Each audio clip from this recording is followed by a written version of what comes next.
کھیلتے کھیلتے تو غزل کا ماحول ملنا چاہیے. بہت شکریہ ڈاکٹر صاحب.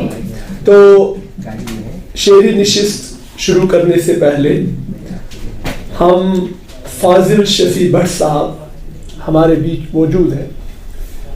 فاضل شفیع بٹ صاحب کا ایک افسانوی مجموعہ جس کی رسم اجرا بھی ہونی ہے، گرد شب خیال. تو میں گزارش کروں گا ایوانی صدارت میں بیٹھے ہوئے تمام اشخاص سے اور جناب فاضل شفیع بٹ صاحب سے بھی، اور اگر غلام نبی کمار صاحب کہیں پہ ہوں تو وہ بھی تشریف لائیں اور یہ افسانوی مجموعہ جو ہے اس کی رسم اجرا جو ہے وہ انجام دی جائے.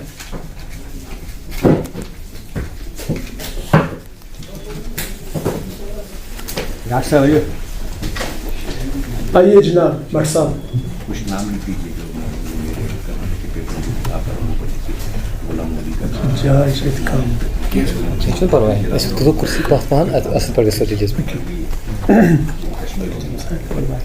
یہ فاضل شفیع بٹ صاحب کا افسانوی مجموعہ ہے گرد شب خیال، اور اس میں کل افسانے ہیں 25. پہلے یہ مجلد شائع ہوا تھا جیکٹ کے ساتھ، ڈسٹ کور کے ساتھ، گرد پوش کے ساتھ. اب یہ پیپر بیک میں شائع ہوا ہے، دوسرا ایڈیشن ہے اس کا. بہت کم وقت میں اس کا دوسرا ایڈیشن. ہم زیادہ نہیں کہیں گے، 500 اور 100 کتابیں اس بار چھاپی ہے دوسرے ایڈیشن میں. اور لیکن ان کی کتاب بہت زیادہ فروخت ہوئی الحمدللہ، اور ہمیں ان پر فخر ہے. بہت اچھے افسانے لکھ رہے ہیں، جبکہ نیوی میں ملازم رہے ہیں، وہاں سے ریٹائر ہو کر آئے ہیں. یہ ریٹائر ہو کر آئے ہیں جی جی.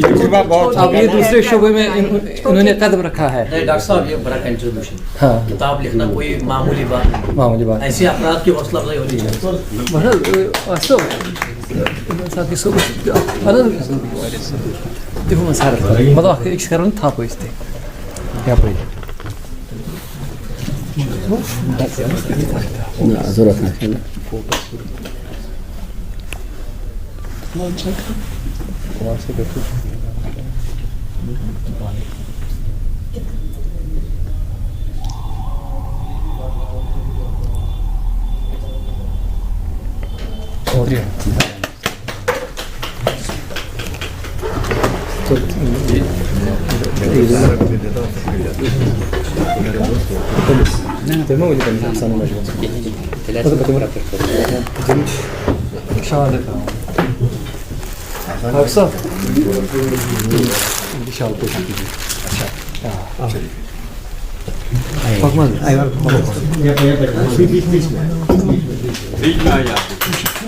قلم دے